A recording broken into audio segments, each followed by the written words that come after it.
Namastê, boa noite, bem-vindos ao encontro com Setu, nosso satsang.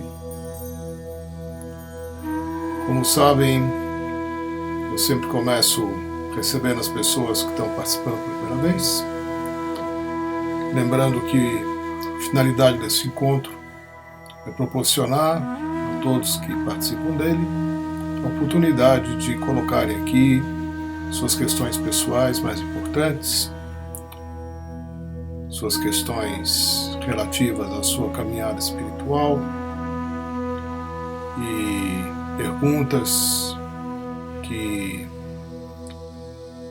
são significativas para você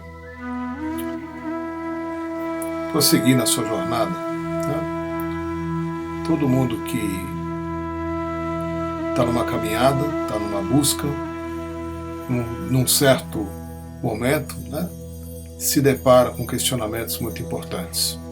Muitas vezes esses questionamentos nos impedem de seguir adiante, porque ficamos confusos e não sabemos se vamos em frente, para a direita, para a esquerda, ou se a gente volta para trás.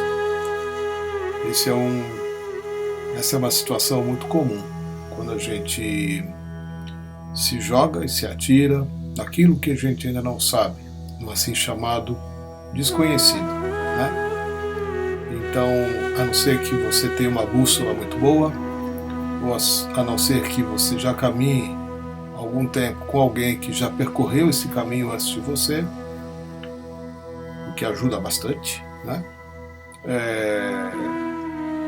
É natural que os questionamentos ocorram, porque todos nós somos providos de mente e aprendemos desde cedo a questionar as coisas que a gente não conhece, questionar as coisas que a gente não gosta, questionar tudo que nos é muitas vezes ensinado por pessoas nas quais a gente confiava, né, nas quais a gente acreditava e assim por diante. Uma verdadeira jornada espiritual é de fato um lançar-se no desconhecido. E isso não é muito fácil, né? Porque nós temos muito medo de correr o risco de fazer alguma coisa que a gente não conheça e que ninguém fez antes. Então, nossa natureza vamos dizer assim, não sei se ela é sábia, né? Mas ela é previdente. Então tendemos a fazer as coisas que já foram feitas antes e aos lugares que já foram visitados por outras pessoas antes da gente e percorrer com uma certa cautela um território que muitas vezes para nós não é muito conhecido. A jornada espiritual tem essas características, né? Para isso, de tempos em tempos, sempre que estamos maduros, prontos, se manifesta a presença de um mestre. E o mestre vem não para nos ensinar, o mestre não ensina. O mestre te aponta onde se encontra a sabedoria, o conhecimento e as aprendizagens que são importantes para você. Chegar a um lugar onde talvez ele já tenha chegado, mas que só vale a pena se você caminhar com seus próprios pés, né, com suas próprias pernas, explorar por si mesmo e descobrir e aprender por si mesmo as coisas. Então, esses são alguns aspectos que a gente sabe que fazem parte daquele que busca, do buscador da verdade. Quando nós nos contentamos com aquilo que já foi vivenciado, vivido por uma outra pessoa, mais facilmente entramos num espaço de dúvida e questionamento, né? Porque somos todos seres humanos, somos limitados, né? Então aquilo que foi vivido, compreendido, experienciado por uma outra pessoa e se tornou uma verdade para ela, nem sempre ressona dentro do coração da gente como uma verdade também. Então é natural que a gente se coloque, né, em marcha e saia em busca daquilo que a gente precisa conhecer. Começando por nós mesmos. Primeira O primeiro passo, que sempre é o mais importante, é a gente saber quem a gente é. Menos importante o como a gente é, mas quem a gente é a pergunta que deve nos acompanhar sempre. Porque na ausência desse questionamento, todas as outras questões, todas as outras perguntas perdem a sua relevância, perdem a sua importância. Né?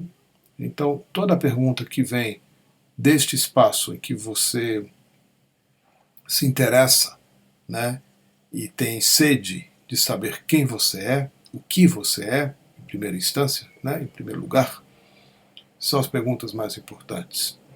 Então, o satsang, ele pode te oferecer uma resposta, não uma resposta objetiva, mas pode te apontar algumas coisas. Por isso que esse encontro foi criado, para que essas questões possam ser vistas e compartilhadas entre todos nós. Lembrando que boa parte das coisas que eu coloco aqui vem da minha própria jornada, vem do meu próprio entendimento, vem das minhas compreensões, das minhas aprendizagens, da minha forma de ver, que é bastante pessoal, né? E também eu compartilho aqui todo o universo que pertence à Universidade da Unidade, a Oneness University, as Dikshas, que é esta maravilhosa forma de transmissão de energia, os processos, os cursos, os retiros, todo o campo de luz que se forma, especialmente na Oneness University, que fica lá na Índia, onde esses aprendizados, essas aprendizagens são disponibilizadas. Depois eu explico por que eu estou falando isso de novo, né? E a partir de agora, fiquem à vontade para colocar suas perguntas. Eu já tenho alguma coisa que me foi enviada por e-mail, de antemão. Aqui. Se vocês não colocarem nada, eu já vou começar a ler essa pergunta. Eu só quero saber se a pessoa que me fez a pergunta está aí, né? Então a pergunta é da Jaqueline. Eu preciso saber, Jaqueline, se você está aí antes de começar a comentar a sua pergunta, tá bom? Dá um oizinho para mim aqui, por favor. Oi, Jaqueline. Que bom. Eu vou ler as suas perguntas aqui. São duas. Eu vou começar por uma. Daí eu comento alguma outra coisa que tenha sido colocada aqui e daí eu respondo a sua segunda pergunta, tá bem? Vamos começar pela primeira. Olá, Setu, gostaria de agradecer por toda a sua entrega e disponibilidade. Gratidão por tudo. Gostaria de fazer duas perguntas para o satsang de mais tarde, espero que sejam possíveis de serem respondidas. Também espero. Vocês, trainers, são fonte de conhecimento e inspiração para todos nós. Mesmo sabendo que passam por processos que se assimilam aos nossos, imaginamos que a forma de lidar se diferencie pelo grau de acesso a níveis de despertar mais elevados. Por isso, pelo menos pessoalmente, eu vejo isso, nos sentimos vulneráveis aos seus comportamentos e falas. O que você acha das pessoas que utilizam desta posição da espiritualidade para manipular emocionalmente outras pessoas a seu favor? Como lidar com essa situação que desvirtua o nosso olhar sobre a espiritualidade? Interessante a sua pergunta. Ela tem alguns equívocos, viu? Primeiro, quero lembrar aqui que o trainer, pessoa que é trainer, é uma pessoa que num certo momento da sua caminhada com a Diksha, às vezes é uma caminhada até bastante curta, né? Sentiu que pode contribuir para que novos doadores de Diksha possam ser iniciados próximo, né, no lugar onde você vive. Então, o que motiva uma pessoa a se tornar trainer é essa possibilidade, né, de chegar num momento em que você se sente motivado a iniciar novas pessoas para doarem a Diksha. O trainer é uma pessoa absolutamente comum, viu, Jaque? Ele não tem nada de especial. Ele não está num estado mais elevado de despertar ou coisas assim, né? Os primeiros cursos de trainer para formar trainer surgiram em 2010. Eu fui um dos participantes do primeiro curso para trainers que a One University ofereceu. Eu e mais 70 brasileiros, né? E fomos então para a Índia, participamos lá de um curso, nós todos já sendo doadores de Diksha, né? Pré-requisito, e passamos lá por um curso de 10 dias. No final do curso, fomos então iniciados como trainers e autorizados a voltar aos nossos países, às nossas cidades, e oferecer um curso chamado Despertar da Unidade, ou a Experiência da Unidade. São 2 cursos. Tanto num como no outro, no final dele, iniciamos novos doadores de Diksha. A iniciação sempre é dada pela presença divina. O trainer é apenas aquele que conduz um processo. Então, as primeiras pessoas que foram declaradas despertas, né, isso ocorreu em 2012. Então, de 2010 a 2012, estes trainers eram pessoas, como muitos deles ainda são, né, boa parte, talvez, porque não todos, né, absolutamente comuns, e que se encontram em diferentes estados de consciência, independente de serem trainers ou não. Então, o fato de alguém se tornar trainer não confere a ele um grau diferente, um nível diferente de despertar. Provavelmente, boa parte dos trainers ativos que se encontram hoje aqui no Brasil estão despertos. Mas esse despertar, ele ocorreu num segundo momento, num outro momento, 2012, 2013, 2014, a partir de 2012, em que este trainer, ou DG, se submeteu a novos processos na One University India. Primeiro momento, esses cursos se chamavam Deepening, aprofundamento, né? Cursos de 28 dias, e depois foram surgindo outros processos. Ao final desses processos, a pessoa podia ou não ser declarada desperta, num nível de 1 a 100. Né? Então, o fato da pessoa ser trainer não quer dizer nada, viu, Jaqueline? Não quer dizer nada. Ela é uma pessoa absolutamente comum.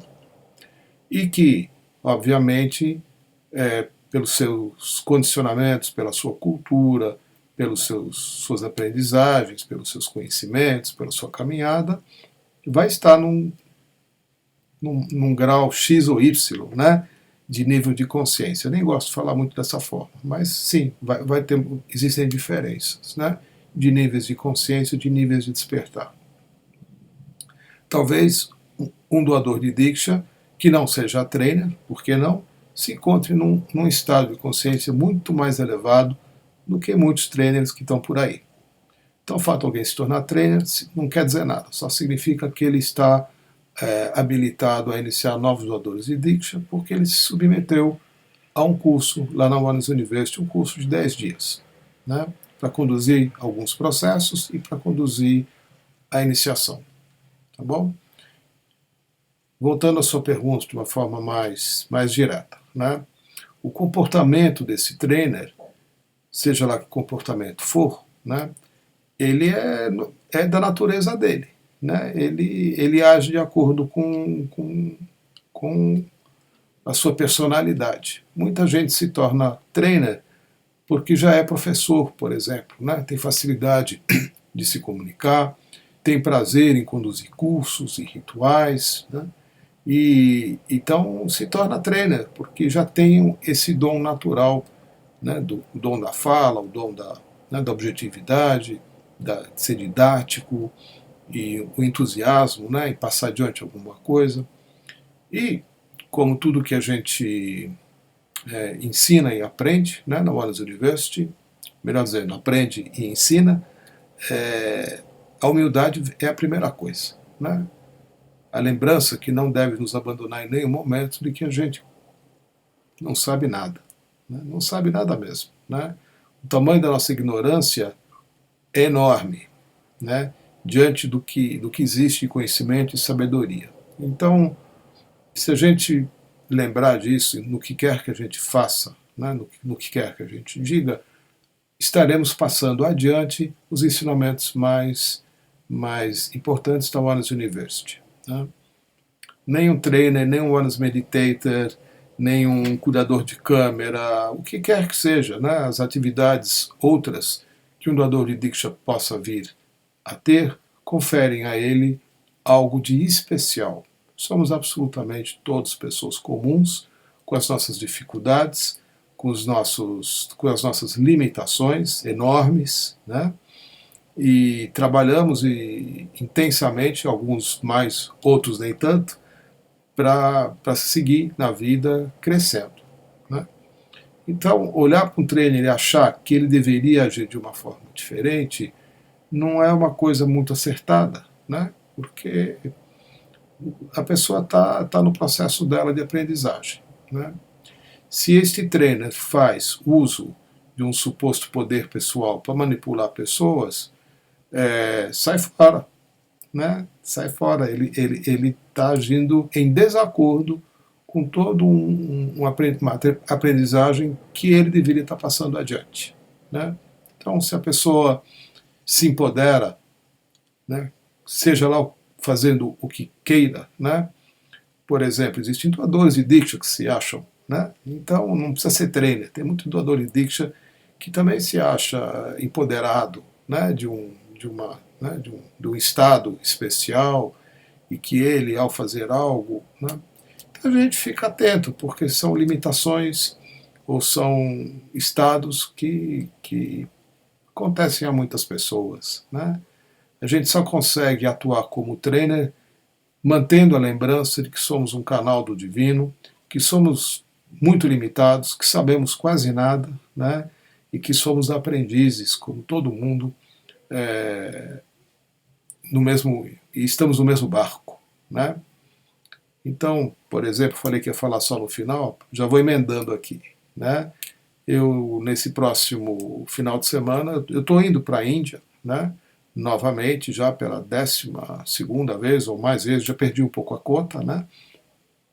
Para me submeter novamente aos processos que lá são oferecidos.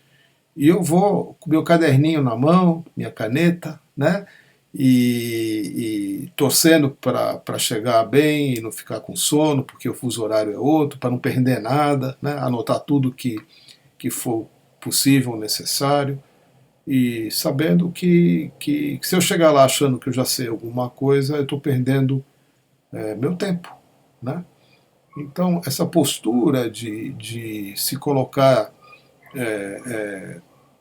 diante de uma coisa enorme, né, que é um caminho espiritual, sabendo quão insignificantes e pequenos somos, ela é pré-requisito para que a gente possa fazer o que faz. Né?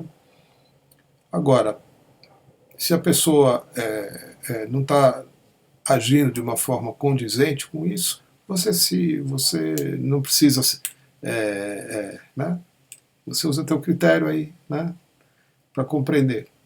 A gente evita fazer julgamentos, né, sabendo disso, partindo disso. Né? Todo mundo tem as suas tripes, né, as suas viagens de ego, suas identificações.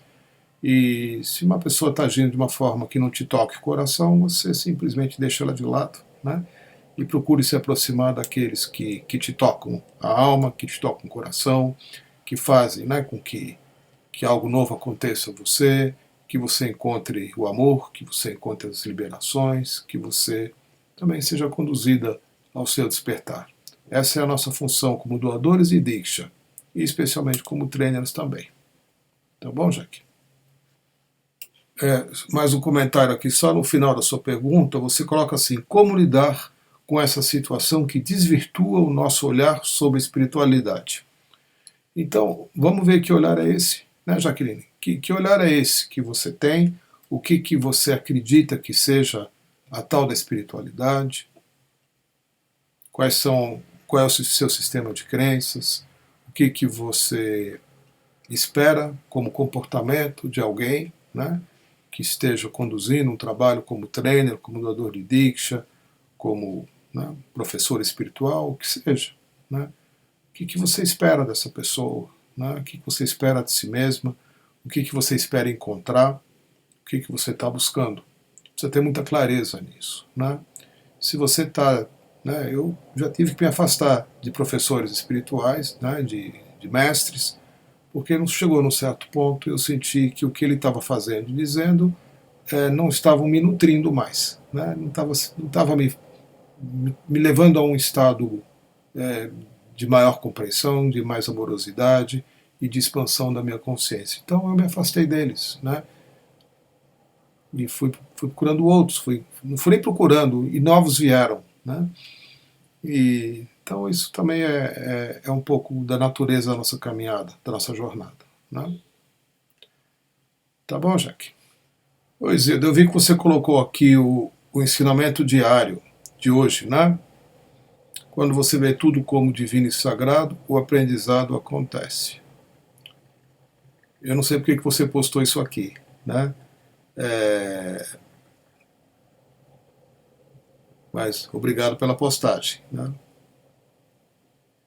O curso para trainers, Zilda, ele não está mais aberto nesse momento. Possivelmente ele volte a ocorrer, né? Num certo momento aí, 2014, a One University sentiu que o número de trainers por habitante já era suficiente, né? E isso é uma realidade diferente, porque o nosso país é muito grande, mas para alguns países, né, que tem muitos trainers e populações menores, já o número de trainers já é suficiente para cuidar dos interessados, né, na Diksha e se tornarem nadadores de Diksha num determinado país. Então, eu não sei qual era o cálculo, tipo um trainer para cada 100 mil, né, eu não sei, só citando um exemplo aqui. Então, os cursos para trainers foram possivelmente de forma temporária suspensos. 2015 acho que já não teve mais, 2016 também não, e vamos ver, né, se eles voltam a ocorrer.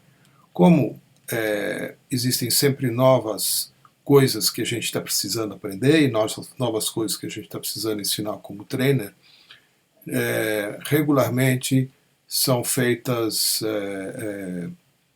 vamos assim,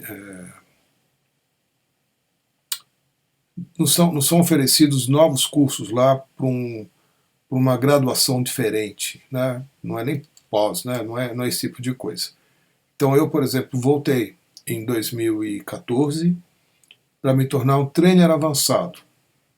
Fui lá fazer novos cursos para me tornar um trainer avançado. Então, 4 anos depois de eu me tornar um trainer, eu fui fazer o Advanced Trainer. E junto com o Advanced Trainer, um mês antes já tinha o trainer. Então muita gente fez o trainer, ou esperou um tempo, 6 meses, e foi fazer o trainer avançado. E eu não sei agora como é que a One University vai continuar, né, nesses cursos. E possivelmente vão haver mudanças sim, tanto para aperfeiçoar os trainers que estão ativos, como para oferecer a possibilidade de novos trainers realizarem esse trabalho também. Tá bom? Mas por enquanto não se fala nisso, né? Possivelmente vai acontecer, não sei quando, mas eu acredito que vai acontecer sim, viu? Oi, Tiago. Namastê, Setu. Pode falar mais sobre como trabalhar esta postura de humildade? Me parece que falta isso em mim. Tenho dificuldade em aceitar ou pedir ajuda. Ok, Tiago.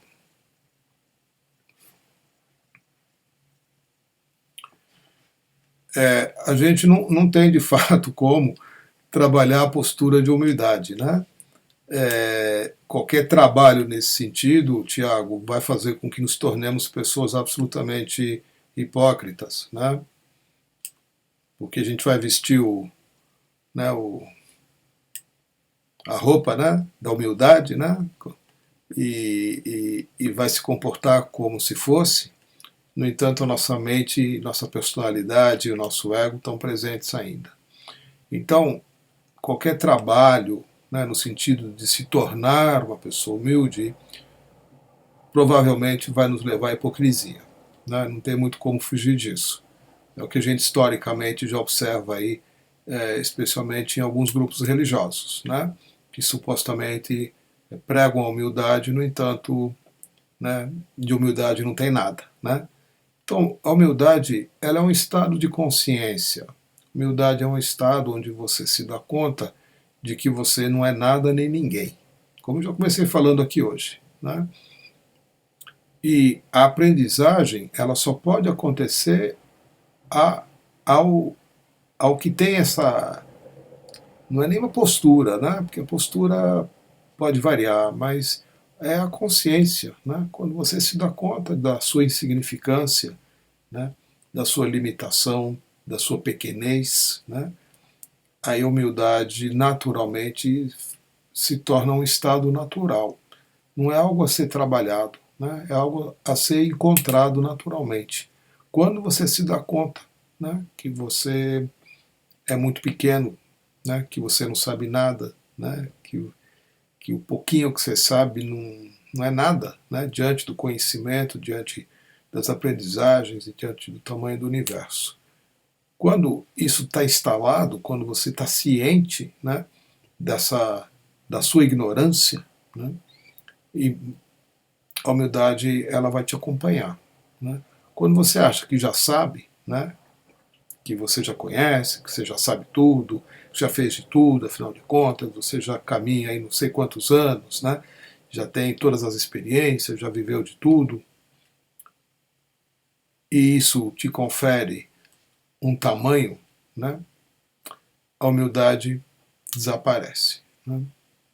Então, a humildade ela vem de uma inteligência nossa, né? De perceber que por mais que a gente acha que saiba coisas, a gente não sabe nada, né? E que quando a gente faz uma afirmação como se soubesse, ela só pode ser verdadeira se ela vem de uma realização sua, né? Algo que verdadeiramente você aprendeu na vida, né? E, obviamente, que uma vida que seja de 100 anos, né, não nos ensina muita coisa, é muito curta para se aprender, né? E humildade é um estado de consciência, né, onde essa compreensão se encontra presente. Não dá para trabalhar a humildade. Como eu já disse, trabalhar a humildade vai resultar em hipocrisia, porque você vai assumir uma falsa postura de quem não tem, de quem não sabe. No entanto, o desejo em ter e em ser alguém maior, né, que são qualidades do ego, vai continuar existindo, né? Vai continuar presente, vai continuar atuando dentro de você, ainda que seja de forma inconsciente.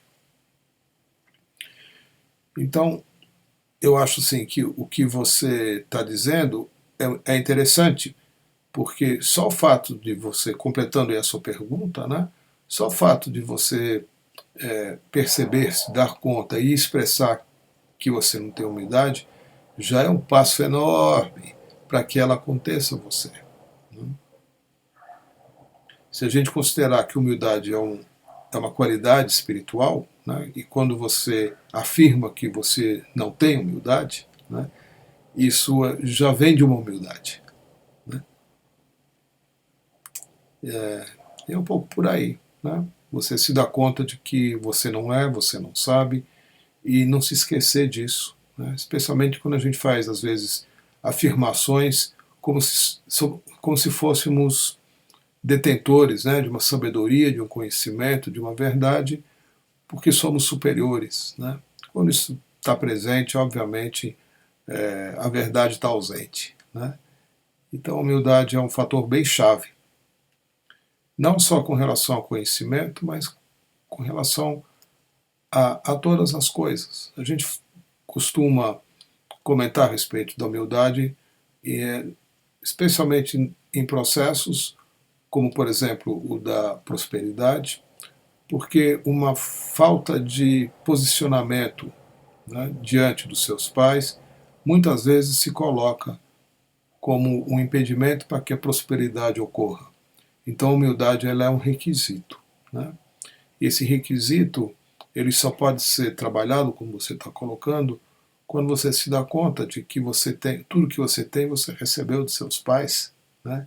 Começando pelo corpo, começando pela cultura, pelo conhecimento, enfim, por todas as condições para que você esteja aqui e agora vivo, né? Participando de um encontro como esse.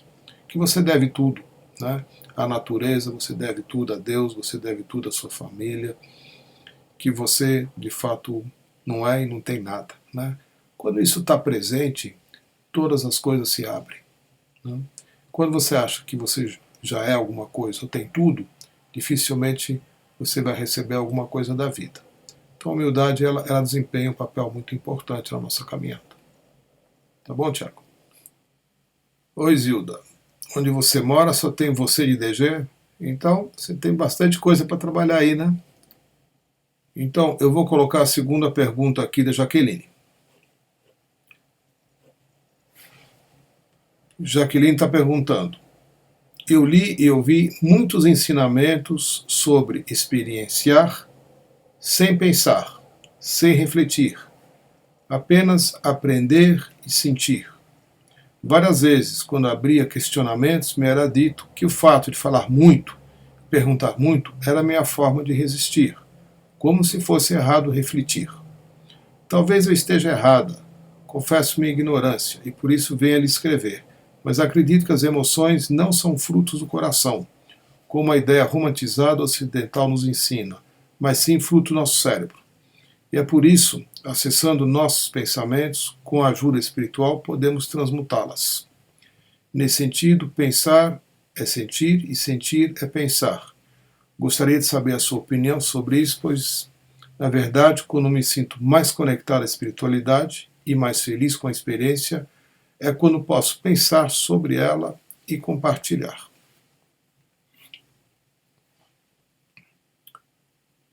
Jaqueline, a gente faz uma distinção muito importante entre o que é emoção, o que é pensar, o que é sentir, e são aspectos bastante diferentes um do outro, né? Mas começando pela sua pergunta, eu hoje comecei aqui o encontro falando sobre a nossa necessidade natural de questionar as coisas. E ela é importante porque ela é inerente a quem tem sede e se encontra em busca da verdade, né? Então, questionamentos, eles são inerentes, né? A gente chega a um certo ponto em que as coisas que nos foram ensinadas, as coisas que nos foram ditas, não fazem muito sentido, né? Então, os questionamentos surgem e a gente vai verificar se de fato o que nos foi dito, o que nos foi contado, né, especialmente quando a gente era criança, faz, né, é verdade mesmo, né? Se existe Papai Noel, se existe Coelhinho da Páscoa, né? E se existem outras coisas mais que nos foram ditas que assim são. Então, o questionamento, o questionar, ele é saudável quando você, como buscadora inteligente, se depara com coisas que não correspondem ao que você percebe. Esse questionamento é um questionamento que é importante, né? Porque a sua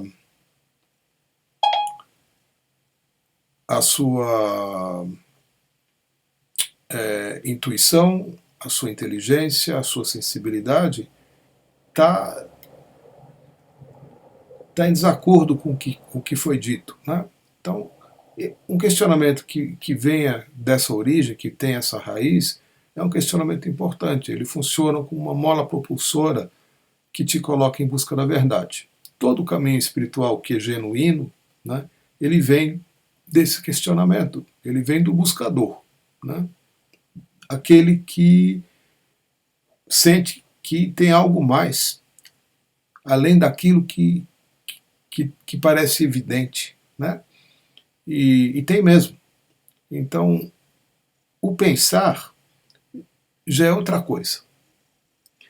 Questionamento não é necessariamente feito de pensamentos, e os pensamentos não são necessariamente saudáveis. Então, quando a gente se aprofunda, né, na caminhada com a Diksha, quando a gente participa dos cursos, né, de iniciação. Eu, por exemplo, eu falo muitas horas, né, a respeito do que é pensamento, porque são alguns dos ensinamentos mais importantes da Manas University. Citando aqui o nosso querido avatar Bhagavan, ele nos demonstra, né, explica isso de uma forma melhor do que eu vou conseguir fazer aqui, que todos nós, que os pensamentos não são nossos. Ou seja, você acha que você tem um pensamento, mas esse pensamento ele acontece em você. Ele não te pertence.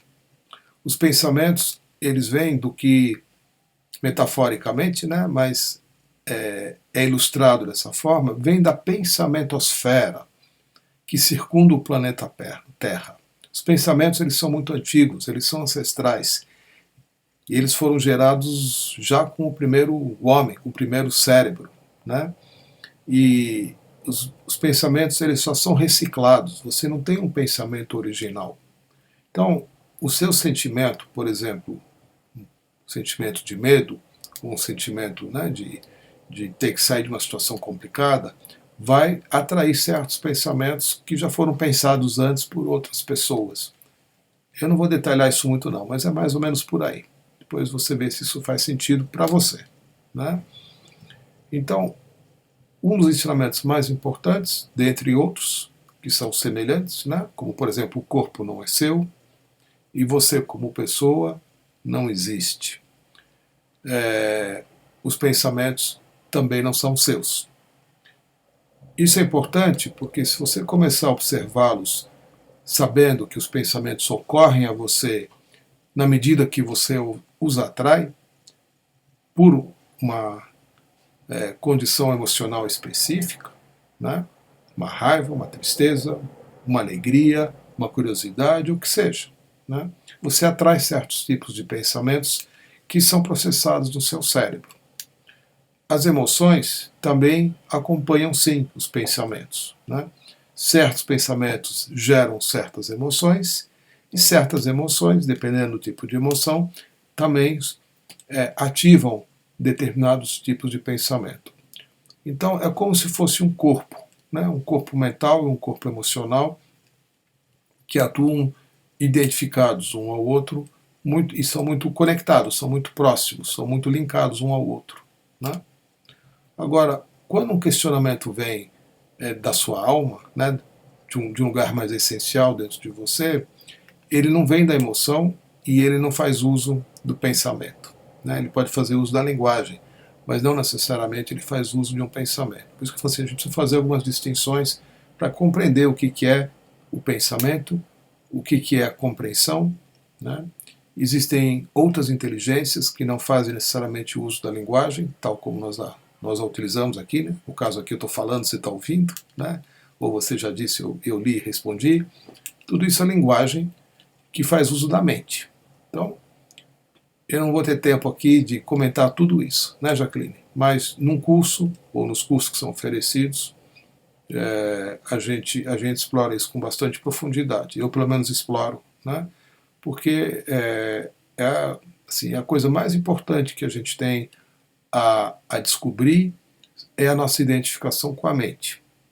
Talvez, quando alguém diga para você que o ato de falar muito, né, é uma forma de resistir, seja uma verdade. Você que vai ter que buscar isso. Né? Se você encontra poucos momentos de silêncio dentro de você, né? Onde o ato de questionar e pensar está mais acalmado. Possivelmente, uma exacerbada atividade mental seja decorrente de um desequilíbrio emocional. Costuma ser assim, né? Como eu não te conheço pessoalmente, não posso afirmar. Quando você está incomodado emocionalmente com o que quer que seja, né? Isso precisa ser investigado, e isso te provoca algum tipo de desconforto, algum tipo de emoção forte, né? A maneira como você aprendeu a lidar com os seus desconfortos emocionais é buscar uma saída fazendo uso de um pensamento. Né? É como um ratinho no labirinto. Né? Como é que eu saio dessa? Como é que eu paro de sentir esse negócio que eu não estou gostando de sentir, né? Que está desagradável. Então, a mente começa a trabalhar de uma forma acelerada e muito ativa na busca de uma saída, na busca de uma solução para uma emoção desagradável, para um sentimento desagradável. A mente é usada dessa forma também. Não só dessa forma, mas quando há um excesso de pensamentos, né, ou questionamentos, tanto faz, muitas vezes, provavelmente, isso está acontecendo porque você está com uma questão emocional que não tá cuidada, não está vista. Né? E a maneira que você acredita que você possa lidar com isso é buscando uma solução por meio de raciocínios lógicos, né, que é a forma como a sua mente trabalha. Que não vai resultar, provavelmente não vai resultar. Né? Falar, conversar a respeito de espiritualidade, como a gente está fazendo aqui, é bom. Compartilhar é bom. Mas só vai fazer sentido, né, só vai ser proveitoso se vier de experiências com as quais você se envolveu profundamente e que você não necessariamente deu nome a elas. Né? Isso é aquilo, isso, aquilo, outro. Né? Porque toda a sua mente, a mente funciona por um processo lógico, por um processo de comparação, que não necessariamente vai te ajudar a chegar aonde você gostaria de chegar. Então são coisas ainda a serem exploradas. Tá bom, Jaqueline? Mais uma pergunta do Tiago Tadeu. Ir a retiros espirituais, ir no PG e abrir a consciência para essa nossa insignificância, nos ajudar a ficarmos mais inteligentes? Gratidão pela resposta. Tiago, inteligência, a gente confunde inteligência com uma capacidade mental, né, que inclui a velocidade de raciocínio, né, inclui memória, né, e essas coisas. A inteligência que a gente pode estar valorizando aqui, ela vem de crescimento espiritual. Né, não vem de acúmulo de informação, né, não vem pelo exercício da atividade intelectual.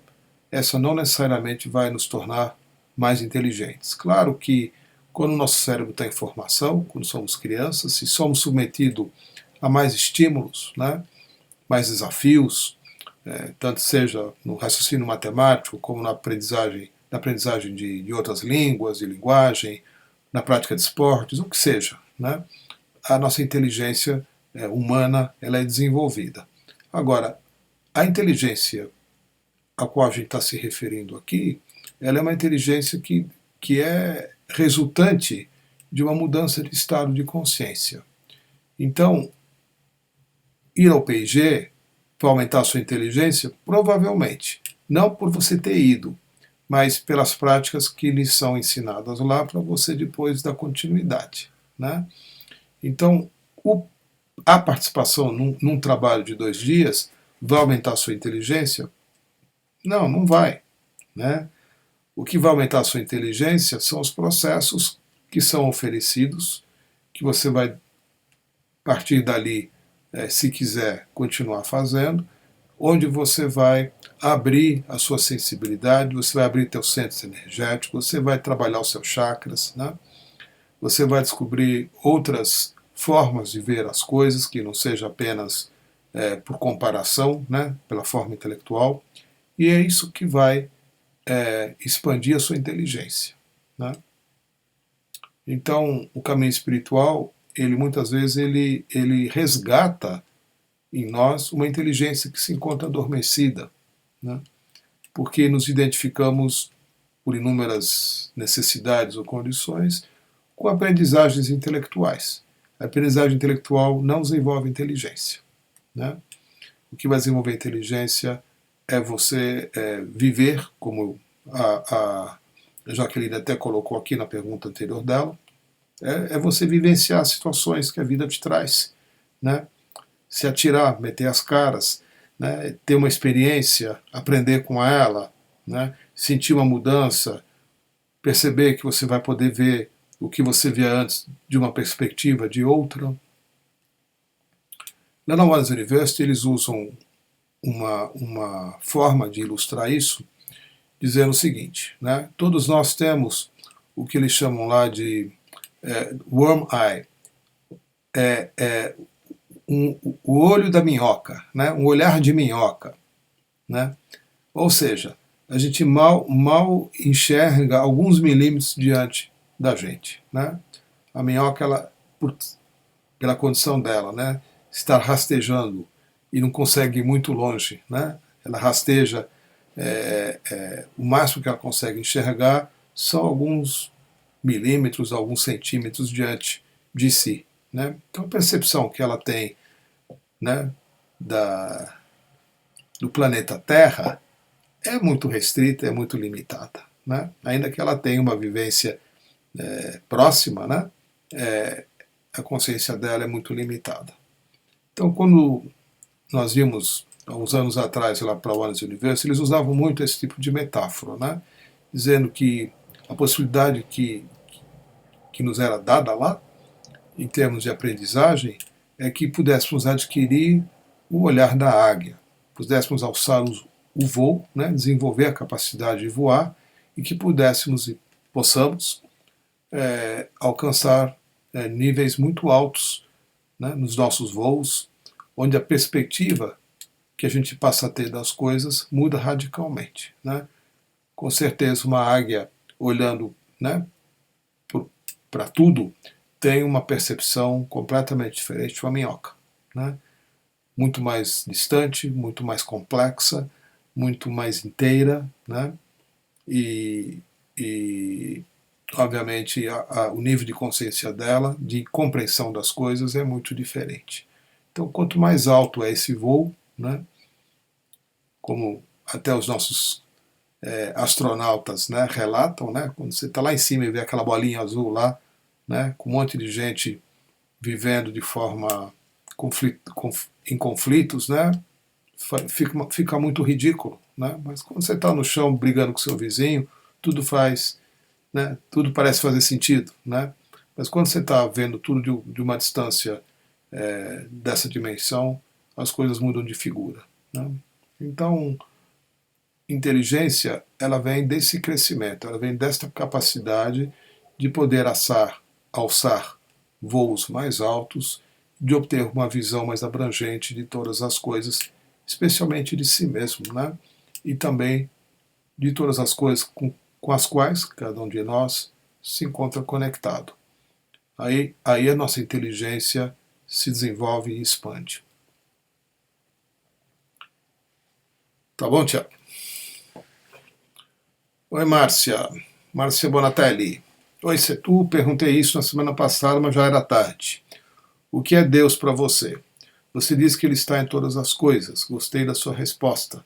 Mas para você, Deus é uma energia ou algo mais concreto? Olha, Márcia, eu achei que a minha resposta estava inteira. Teve gente até que depois ouviu a gravação e gostou da resposta que eu dei a você. Comentou comigo, né? Coisas concretas também são energia, Márcia. Nada é isento de energia. Coisas concretas são energia. Tudo é energia. E Deus, sim, se manifesta como energia, se manifesta nas coisas concretas, que são energia, embora a gente não perceba, né? Se você conversar com o físico, ele vai te explicar isso melhor, né? Como tudo é formado, né, de átomos e elétrons, e como a energia está presente em tudo que é material, tudo que é matéria, né? Na luz e em tudo mais. Deus é todas essas coisas. E também aquilo que a gente não pode ver, aquilo que a gente não pode tocar, aquilo que está além da nossa capacidade de compreender. Isso não significa que eu esteja sentindo isso o tempo todo ou vendo Deus em todas as coisas, né? Fica mais fácil, de acordo com a Oneness University, quando a gente desenvolve um relacionamento com um Deus que faça sentido para a gente. Porque sim, Deus está em todas as coisas, né? Mais importante, eu vejo, Márcia, você encontrar uma relação sua com Deus. e não se preocupar muito com a minha, né? Porque ela pode ser diferente. Né? A minha maneira de sentir Deus talvez não seja a sua. Né? Isso não significa que você não se relacione com Deus, né? Ou que eu não me relaciono com Deus que faça sentido para você. Então é muito importante, e a gente desenvolve esse tipo de trabalho lá na Wallace University, você criar, né, um Deus humano, um Deus com quem você possa conversar, com quem você possa se relacionar, com quem você possa interagir, a quem você possa pedir coisas, para quem você possa contar coisas e que possa dizer coisas para você. Isso, obviamente, se dá numa dimensão de um Deus humano, né, humanizado, manifestado em forma humana. Então, a recomendação que a gente recebe, eu estou passando adiante aqui, é essa. Né? Desenvolva uma relação com o divino, com um divino com o qual você possa interagir. Né? Para que você se sinta protegida, acompanhada, orientada, guiada, e que você não, jamais volte a se sentir solitária pela razão que for. Né? Então, durante um tempo, a Wallace University trabalhou bastante para que criássemos uma relação individualizada, né? Cada um cria seu Deus do jeito que quer, né? Em liberdade para fazê-lo, e que você possa se relacionar com ele. Né? E assim fizemos. Então, minha relação com Deus ela é muito individualizada, né? E ela não é muito personalizada. Né? Eu tenho uma relação mais energética, tá bom? Para não te deixar sem resposta. Sérgio Taza está perguntando se um trainer pode formar outros trainers. Não pode, viu? A gente, para se tornar trainer, tem que agora aguardar que novamente sejam disponibilizados os cursos para isso. Como a Elaine lembrou aqui, o último curso que teve para trainer foi no final do ano de 2015, né, por mais ou menos essa época, em outubro, novembro de 2015, e a gente espera que abram novos cursos lá. Mas para você se tornar trainer, primeiro você tem que se tornar doador de Diksha, viu, Taza? Então é importante que você tenha uma vivência pessoal com a energia Diksha, que você seja um doador de Diksha, que você atue pelo menos por um ano como doador de Diksha, para que depois você possa vir a se interessar a formar novos doadores de Diksha, porque essa é a finalidade do trainer. Né? O trainer ele serve principalmente para iniciar novos doadores de Diksha e oferecer alguns processos de suporte para as pessoas que estão caminhando. Né? Então, a gente começa por se tornar doador de Diksha e depois aguarda aí a oportunidade de vir a se tornar um trainer. Tá bom? Oi, Mariana Hein. Setu, esse ano não teve Varadiksha Mala? Não vi nada a respeito. Só as orações depois. É verdade, Mariana. Esse ano não teve, viu? Não no formato como houve o ano passado. Então, esse ano não houve um processo, uma sadhana, né, para se fazer por 21 dias, cada um, né, fazendo aí uma sequência de práticas logo cedinho, como fizemos no ano passado. Esse ano eles mudaram, né, ou algo mudou, não é que alguém mudou, algo mudou, e o Varadiksha Mala ficou concentrado em 2 ou 3 rituais que vão acontecer lá na Índia no dia 29 e no dia 30, se eu não me engano agora. Né? Eu estou indo para lá. Então no dia 30 eu espero chegar a tempo de participar desse ritual na tarde do dia 30, lá dentro da Wallace University. Eu estou indo para lá esse final de semana e espero chegar a tempo lá de participar do Varadiksha, que mudou de nome. Então, as coisas elas têm um pouco essa característica, eu costumo lembrar aqui. Né? Não é sempre tudo igual.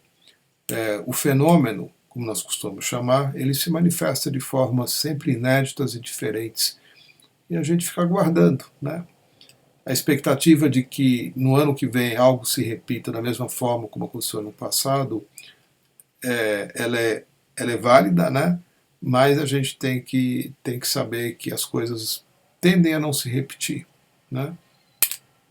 Isso se aplica a tudo, desde curso de trainer até outras. E coisas novas vão surgindo, novas formas a gente caminhar vão surgindo, né?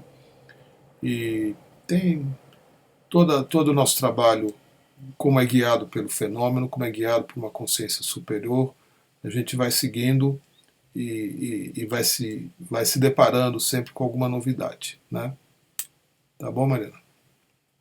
Ah, que legal, Mariana. Você já se inscreveu para o PG. Não vejo a hora. Que bom, que bom. Vai ser no dia 20 de janeiro, né? E eu já participei de 2 processos assim. Um eu fui para os Estados Unidos em maio, para Austin. Outro aconteceu aqui no Brasil, no Rio de Janeiro, em setembro. E o próximo vai ocorrer em janeiro aqui em São Paulo. Por favor, se esforcem ao máximo para estarem presentes e participarem desse processo. É um processo de 2 dias, costumo lembrar ele aqui, sábado e domingo. Eu acho que é 20 e 21.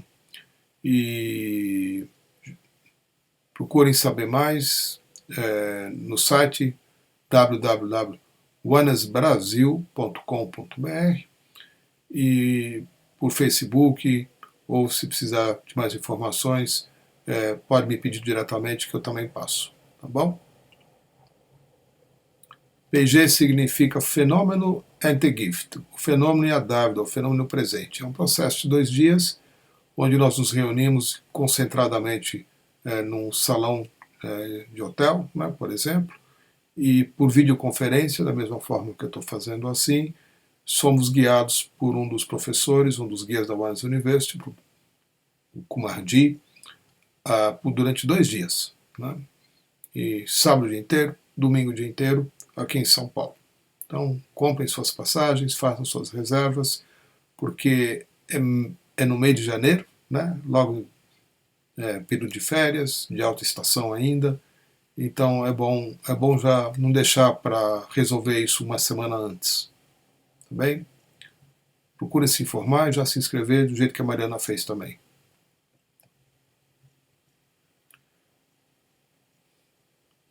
Oi, Tânia. Vai ser a última pergunta que eu vou poder responder, que já passou aqui da hora para mim, tá bom? Tânia Dantas, se a gente fica com o que é, por que se utilizar de técnicas como EFT, Theta Healing, etc.? Não sei, Tânia, eu não faço uso dessas coisas. Eu nem sei o que é EFT e também nunca passei ou nunca me submeti a um processo de Theta Healing, tá bom?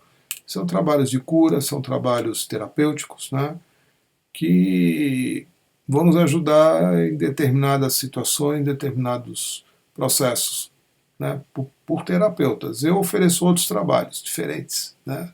Eu trabalho com Aura-Soma, eu trabalho com counseling, eu ofereço os meus processos. Agora, uma coisa não tem relação com a outra, né? O ficar com o que é, ele só é possível num estado bem especial de consciência, né? Ou seja, nós não ficamos com o que há, não ficamos com o que é, né? Se muito, por alguns poucos segundos.